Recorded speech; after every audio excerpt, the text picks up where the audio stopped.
All right, today I'm going to bring you one of the best tools for 3D printing and removing some of the actual elephant foot that I like to use. Is this tool here in particular because it has a sharp edge, and you see these particulars there.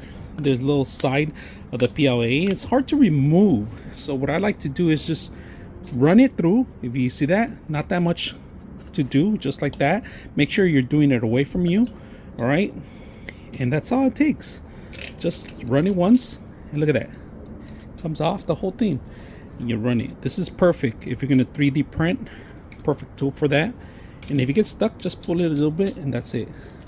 Don't pull it towards you. Always away from you.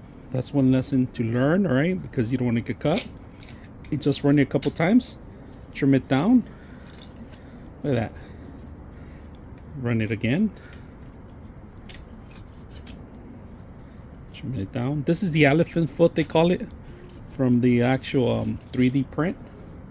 Just remove easily. All right, and they have different blades. It comes with different styles, so you can remove this one just by moving it up and taking it out. But right now we're not going to remove it. We're going to keep it going, trim it down as much as we can, and that should be it. So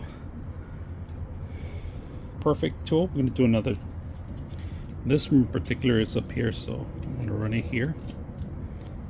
Run it one more time, make sure that I don't have anything.